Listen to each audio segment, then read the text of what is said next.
नमस्कार, मैं हूं रवीश कुमार। मैं जो कुछ भी बोलता हूं वह सच्चाई से कम नहीं होता। आज हम बात करेंगे उस सच की जिस पर पर्दा डाल दिया गया है। आज बात होगी देश की उन जांच एजेंसियों की जो मोदी सरकार के चुनावी एजेंट बन चुकी है। एक ऐसा सत्य जो चमकदार कैमरों, लाउड एंकरों और राष्ट्रवादी नौटंकी के शोर में कहीं खो गया है।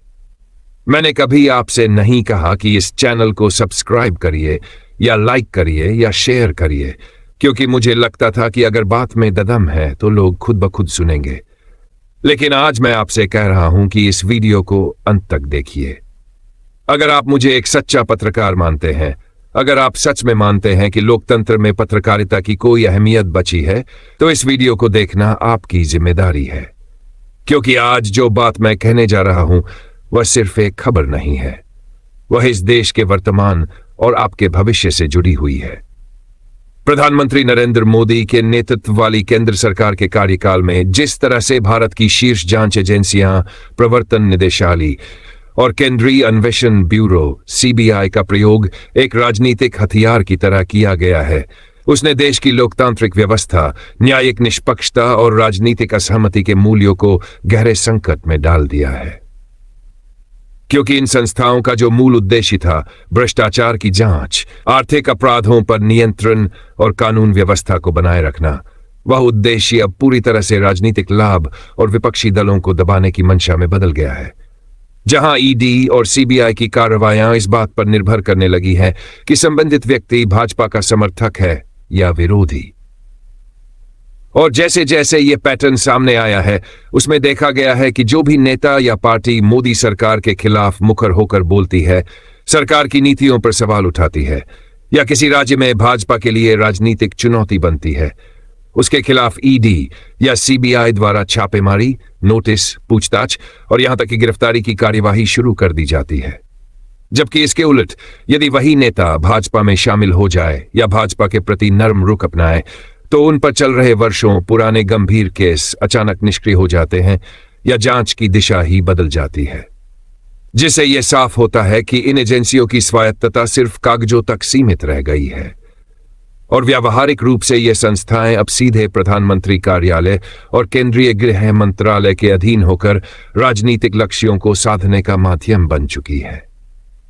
जैसे कि महाराष्ट्र में जब उद्धव ठाकरे की सरकार सत्ता में थी, तब शिवसेना, एनसीपी और कांग्रेस के कई बड़े नेताओं जैसे अनिल देशमुख, नवाब मलिक, संजय राउत के खिलाफ अचानक ईडी और सीबीआई की सक्रियता बढ़ गई और इनमें से कई को बिना ठोस आरोप साबित हुए जेल तक भेजा गया। लेकिन जैसे ही एकनाथ शिंदे भाजपा के समर्थन से मुख्यमंत्री बने, वैसे ही भाजपा के समर्थन में आए नेताओं पर कोई जांच आगे नहीं बढ़ी। यही हाल दिल्ली में आम आदमी पार्टी के मंत्रियों के साथ हुआ,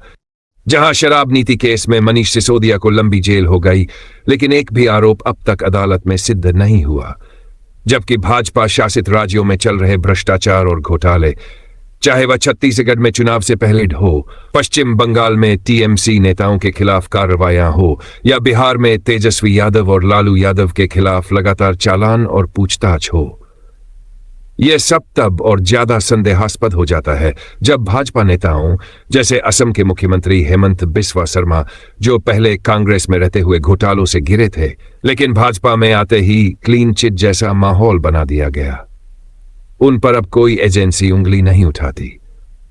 जबकि जांच एजेंसियों का सिद्धांत यही होना चाहिए कि कोई भी व्यक्ति कानून से ऊपर नहीं है, फिर चाहे वह सत्ता पक्ष का हो या विपक्ष का। लेकिन जब कार्रवाई का आधार किसी के विचार, विरोध या चुनावी हैसियत पर आधारित हो जाए, तो यह पूरी लोकतांत्रिक प्रक्रिया के लिए खतरनाक है। और यही हम मोदी सरकार के कार्यकाल में बार बार होते देख रहे हैं। जैसे कि 2009 लोकसभा चुनावों के समय कई विपक्षी नेताओं के यहां ईडी की छापेमारी की गई, ठीक चुनाव से पहले, जिससे यह शक और गहराता है कि इन छापों का उद्देश्य जांच नहीं बल्कि राजनीतिक माहौल को प्रभावित करना होता है। और यह प्रक्रिया 2024 और अब 2025 के चुनावों में और तेजी से दोहराई गई, जहां केंद्र सरकार ने जानबूझकर जांच एजेंसियों को विपक्षी गठबंधन इंडिया के नेताओं के पीछे लगाया, जिससे यह प्रतीत होता है कि लोकतंत्र में स्वस्थ प्रतिस्पर्धा और विचारधारा के टकराव की जो जगह होनी चाहिए थी, वह अब भय, धमकी और बदले की राजनीति में तब्दील हो चुकी है।